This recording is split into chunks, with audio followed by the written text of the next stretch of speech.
Apakah Priscilla Presley baru saja dituduh melakukan penipuan pajak terkait dengan pengajuan baru dari orang-orang yang menggugatnya dalam pertempuran hukum yang sudah menggemparkan ini? Itulah yang ingin kami bicarakan. Saatnya membahas semua detail dan tuduhan ini bersama pengacara yang mewakili dua mantan rekan bisnis yang menggugat mantan istri Elvis. Selamat datang di Sidebar dari Law and Crime.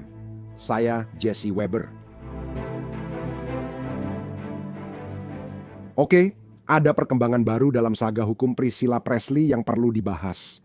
Sebentar lagi, saya akan menghadirkan kembali pengacara yang mewakili pihak penggugat untuk memahami lebih jelas apa yang terjadi karena ada berkas dan tuduhan baru yang bisa mengubah kasus ini. Pertama, saya ingin beri latar belakang. Ini agak rumit, jadi mohon simak. Saya akan jelaskan. Ada Brigitte Cruz dan Kevin Fialko. Mereka adalah pengusaha yang mengaku sendiri dan sangat terkenal di dunia memorabilia Elvis Presley. Mereka tampaknya mulai bekerja sama dengan Priscilla Presley, mantan istri Elvis beberapa tahun lalu membantu mengelola mereknya dan memanfaatkan nama, gambar, serta kemiripannya untuk mendapatkan uang. Itu yang dikatakan oleh pengacaranya. Namun, mereka menuduh Priscilla diam-diam mencari keuntungan lebih untuk dirinya sendiri dan menyingkirkan mereka dari kesepakatan di masa depan. Mereka menuntutnya atas penipuan, pelanggaran kontrak, campur tangan kontrak, dan penyalahgunaan nama serta kemiripan. Ngomong-ngomong, ini adalah sebagai tanggapan atas klaim Priscilla sendiri terhadap mereka, termasuk tuduhan pelecehan terhadap orang lanjut usia. Kita akan bahas itu lebih lanjut. Ini tanggapan mereka.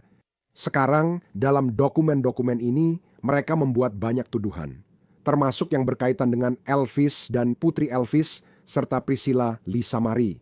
Jadi, Elvis meninggal pada tahun 1977, dan saat Lisa Marie tumbuh dewasa, dia dan ibunya, menurut dokumen-dokumen ini, dikabarkan memiliki hubungan yang penuh gejolak. Elvis kini telah meninggalkan seluruh warisannya dalam perwalian untuk Lisa Marie, yang diwarisi saat ia berusia 25 tahun. Dokumen asli menyatakan bahwa Lisa Marie akhirnya mencantumkan Priscilla dan Barry Siegel, ini adalah manajer keuangan Priscilla, sebagai rekan wali amanat. Saat Lisa Marie tahu uangnya diduga disalah kelola, ia ubah perwalian dan menjadikan dirinya wali amanat, serta menunjuk Ben dan Riley Keough sebagai ahli waris. Sekarang, Riley adalah seorang aktris terkenal. Sekali lagi, ini adalah tuduhan dari dokumen tersebut. Pada Januari 2023, inilah saatnya, menurut dokumen tersebut, hubungan antara Priscilla dan Lisa Marie benar-benar memburuk. Priscilla tahu Lisa akan mengeluarkannya sebagai satu-satunya wali amanat dana asuransi jiwa Lisa dan mengancam akan menuntutnya. Cruz dan Fialko terus berupaya menjaga keluarga tetap utuh. Dilanjutkan dengan mengatakan, Lisa mengalami henti jantung pada hari Kamis, 12 Januari, dan dia segera dilarikan ke rumah sakit West Hills. Priscilla, yang tahu Lisa berusaha mencabut dirinya sebagai satu-satunya wali amanat dana asuransi jiwa, tak terbatalkan milik Lisa. Melihat peluang merebut kembali kendali, Priscilla langsung ke rumah sakit West Hills, dan meski Lisa sudah memberi arahan jelas soal perpanjangan hidup, Priscilla mencabut alat penunjang hanya beberapa jam setelah Lisa masuk, sebelum Riley, cucunya, tiba. Ia juga meminta Cruz membuat pernyataan ke media agar bisa mengendalikan narasi. Priscilla menuntut agar sebuah pernyataan segera dirilis yang menyatakan, dengan hati yang berat, saya harus membagikan kabar yang menghancurkan bahwa putri saya yang cantik, Lisa Marie, telah meninggalkan kita. Mereka lalu mengklaim minggu berikutnya Priscilla berkata, aku ratu, aku pemimpin Graceland. Kutipan Cruz dan Fialko sangat terpukul oleh perilaku yang mengganggu itu. Sekarang, Cruz dan Fialko juga mengatakan bahwa Priscilla tidak hanya menipu Elvis selama perceraian mereka, tetapi mungkin juga berkontribusi atau mendorongnya menuju kematiannya. Dalam berkas yang diubah, tertulis korban pertama. Priscilla adalah Elvis pada tahun 1968. Setelah 5 tahun menikah, Elvis dan Priscilla bercerai, serta membuat perjanjian harta dan pemutusan pernikahan. Berdasarkan perjanjian perceraian, Priscilla tegas melepaskan hak waris dari harta Elvis. Kemudian, dengan tegas, Priscilla tahu bahwa dia tidak berhak mewarisi apapun dari Elvis. Menurut dokumen tersebut, disepakati bahwa Priscilla akan dibayar $100.000, bahwa dia akan menerima mobil, tunjangan anak, tunjangan pasangan, asuransi kesehatan, dan pendidikan. Namun tuduhannya adalah Priscilla tidak puas, bahwa dia menginginkan lebih. Karena keserakahan, Priscilla mengklaim yang diterimanya tidak cukup untuk kebutuhannya. Priscilla mengklaim Elvis menipunya dengan mengatakan Elvis berjanji selalu merawatnya. Mantan pasangan itu tampaknya kembali berunding, dan gugatan menyebut Elvis dipaksa membuat perjanjian penyelesaian serta pemutusan pernikahan yang dimodifikasi pada 4 Oktober 1973. Menurut gugatan, sejak itu pembayaran naik drastis. Elvis diwajibkan membayar Priscilla $725.000 dalam 10 hari setelah persetujuan pengadilan. Setara sekitar $5.274.995.50 saat ini. Dan kemudian ada tambahan $720.000.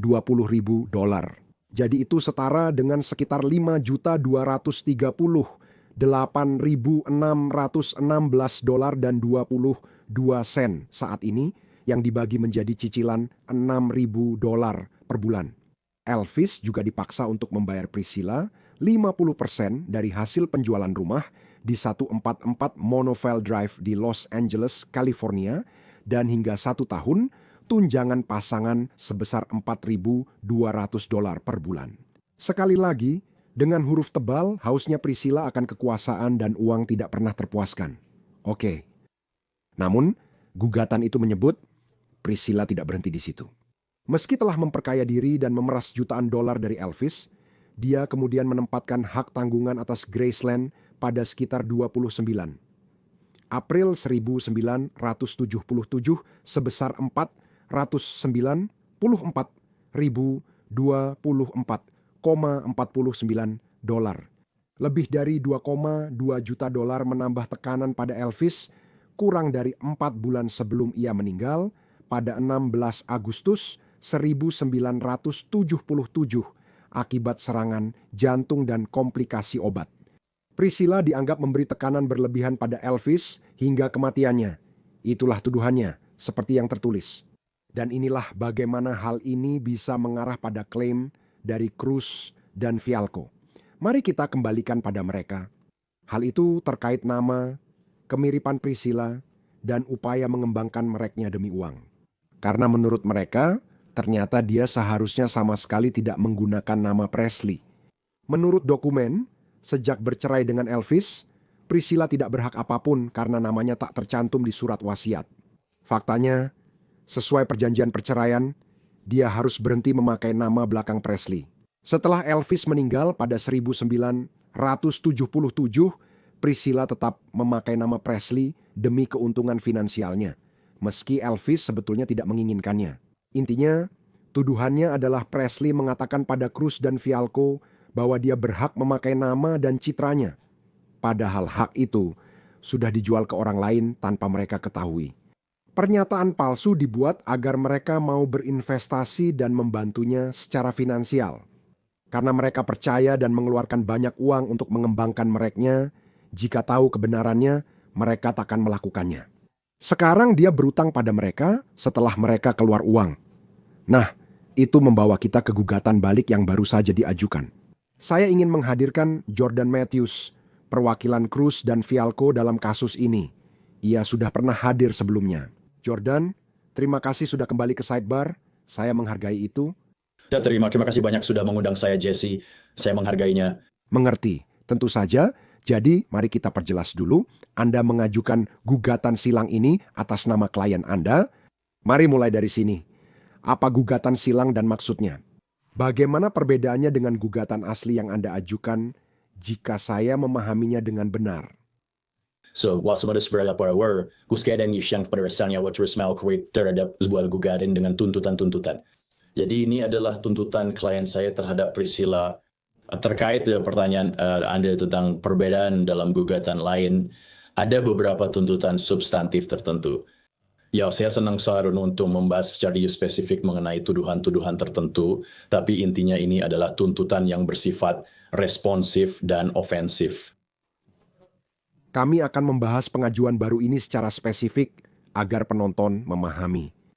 Pertama, Priscilla yang memulai proses hukum terhadap klien Anda dan kemudian mereka mengajukan gugatan terhadapnya.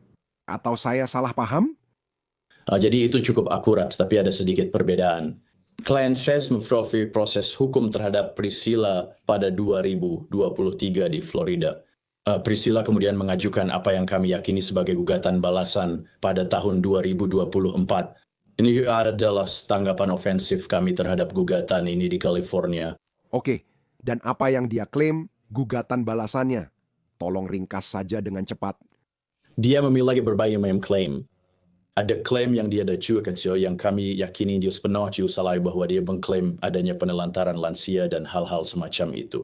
Kami tidak melihat bukti apa footage yang dari itu, tapi inilah klaim ofensif dari kami. Dan sebenarnya beberapa klaim ofensif. Ada sekitar 20 klaim dan alasan tindakan terhadap pengaduan itu.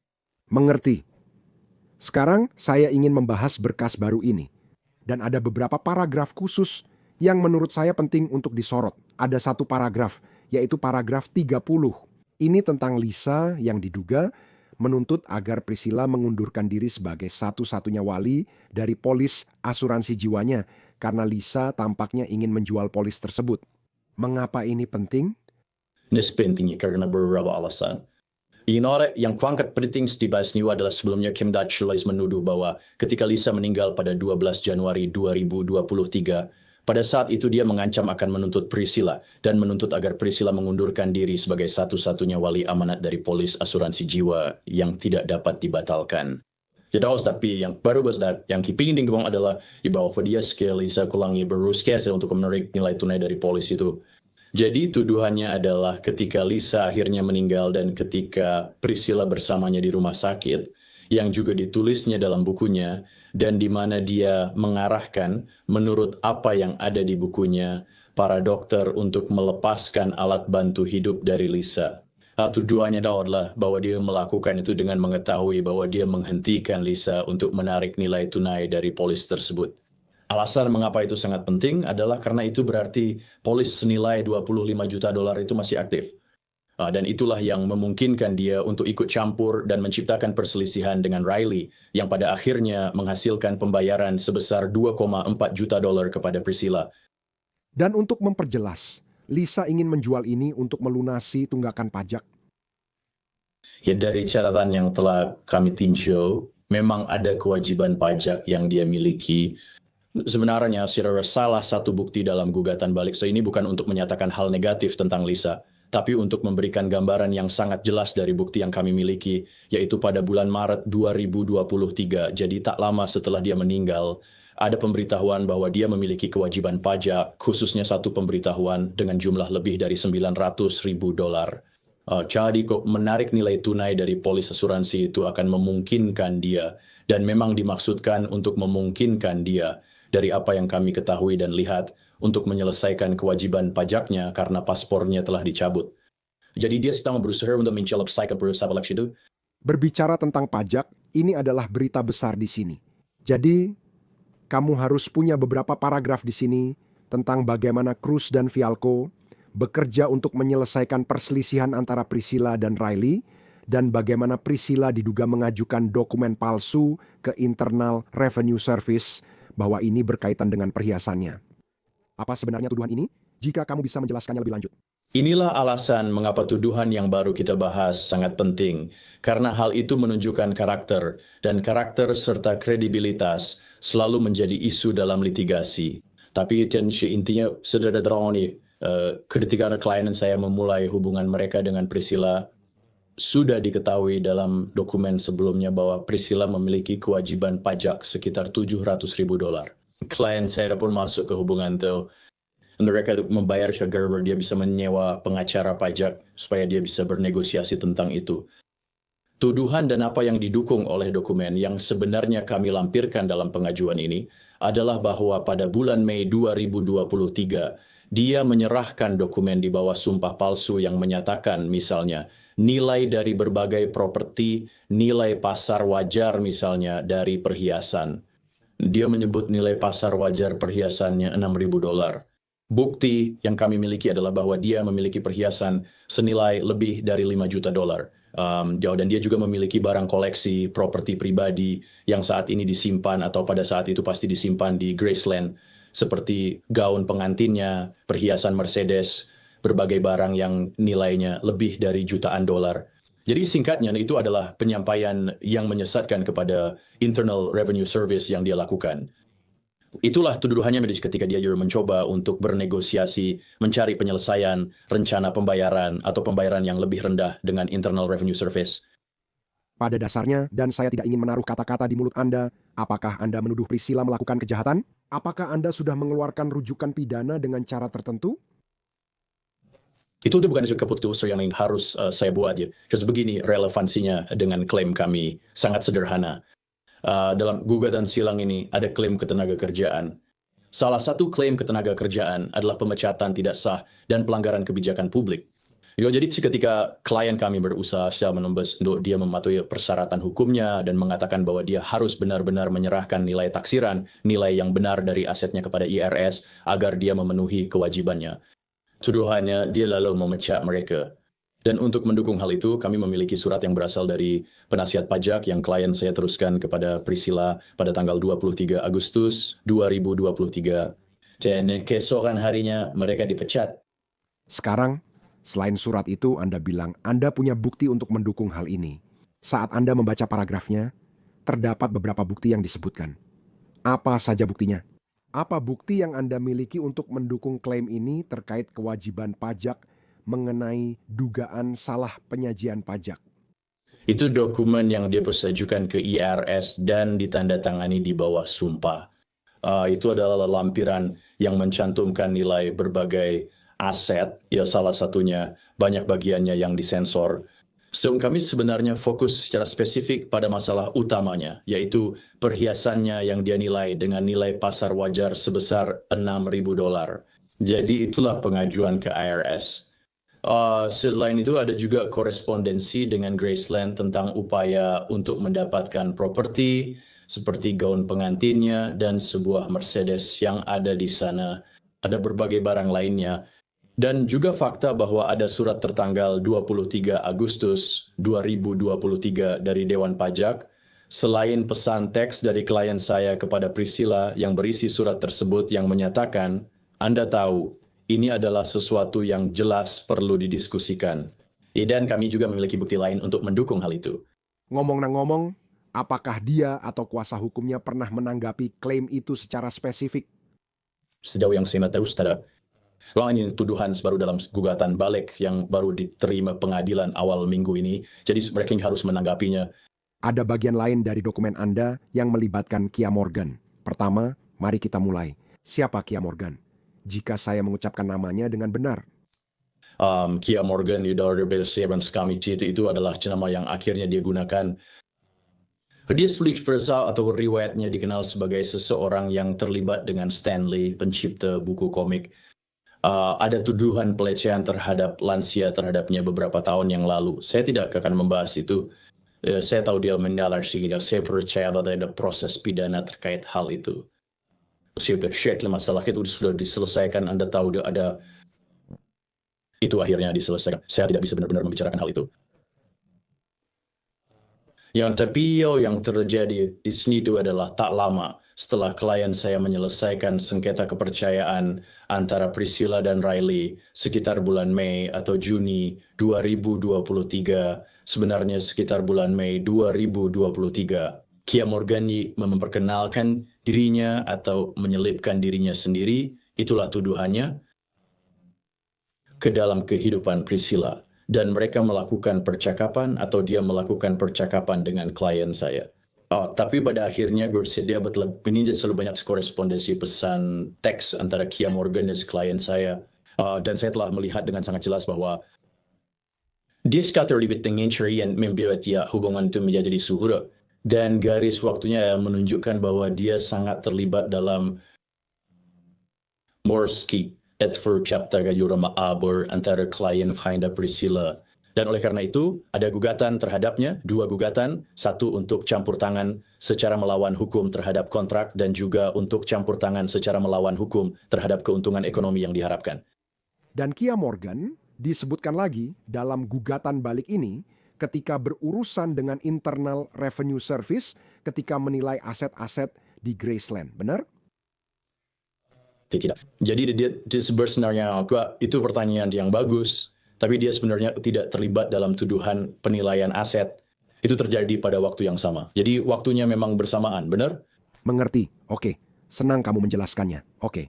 Sekarang, saya rasa tidak ada perubahan substansial terkait keadaan seputar kematian Lisa, tapi ada sesuatu yang disebutkan secara khusus. Ada sedikit bagian tentang ini di gugatan silang, benar? När förberedelsen survei Chiles version lo Chiles namit yang sen sebutkan soizonya. Tapi untuk memperjelas, sebelum kami menyebutkan bahwa ketika Lisa akhirnya meninggal, tuduhannya adalah Priscilla bersamanya. Bahwa dia yang mengarahkan dokter untuk mencabut alat bantu hidup Lisa. Itu bertentangan dengan surat perintah perawatan kesehatan lanjutan, di mana Lisa telah menyatakan secara tertulis ingin segalanya dilakukan untuk memperpanjang hidupnya. Tapi tambahan di sini informasi barunya adalah ketika itu terjadi, Lisa sedang berusaha mencairkan nilai polis asuransi jiwanya. Jadi sekali lagi, ketika Priscilla mengambil keputusan itu, dia itu melakukannya dengan mengetahui tuduhan bahwa dia menghentikan Lisa untuk mencairkan nilai polis tersebut, yang berarti polis senilai $25 juta, yang akhirnya dia klaim itu masih tetap berlaku. Itu adalah sesuatu yang masih berkasi dia kejar, dan pada akhirnya dia lakukan karena itu menghasilkan pembayaran sebesar $2,4 juta yang klien saya negosiasikan sesuai dengan permintaan Priscilla. Jadi itulah perbedaannya. Apakah gugatan silang memiliki perbedaan signifikan dari yang telah kita lihat sebelumnya secara substansi? Pajak selain tuduhan yang sudah kita sebutkan terkait masalah pajak yang memang menjadi fokus utama secara substansi, kita juga jelas memiliki klaim-klaim lain terkait ketenaga kerjaan seperti pemutusan hubungan kerja yang tidak sah dan pelanggaran kebijakan publik. Itu dia juga terkait dengan gugatan terhadap perusahaan Priscilla, GLD Incation, dan itu adalah tergugat baru dalam gugatan silang ini.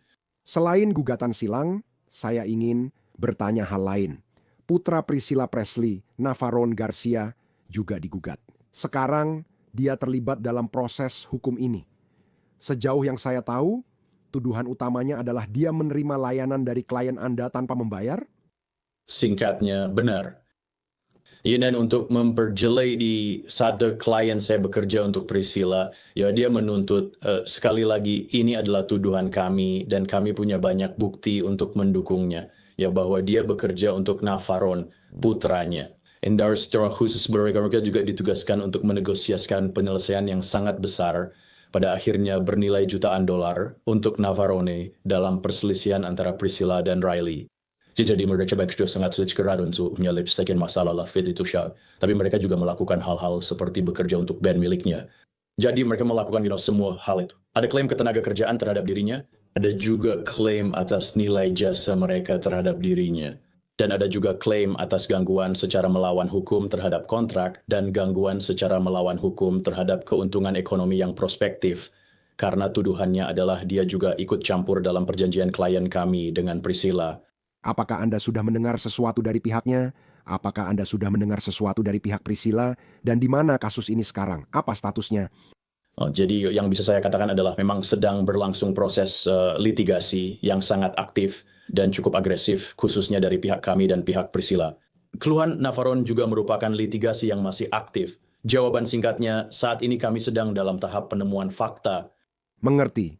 Baik, terima kasih sudah meluangkan waktu untuk menjelaskan ini karena memang bisa jadi agak rumit. Ada banyak pihak yang terlibat, ada banyak peristiwa yang terjadi. Saya ingin mendapatkan sedikit lebih banyak kejelasan tentang apa yang sedang terjadi, bagaimana statusnya saat ini. Terima kasih Jordan Matthews sudah meluangkan waktu. Dan itu saja yang bisa kami sampaikan untuk Anda saat ini di Sidebar. Terima kasih banyak kepada semua yang sudah bergabung bersama kami. Jangan lupa berlangganan di YouTube, Apple Podcast, Spotify, atau platform podcast lain. Ikuti saya di X atau Instagram. Saya Jesse Weber. Sampai jumpa di lain waktu.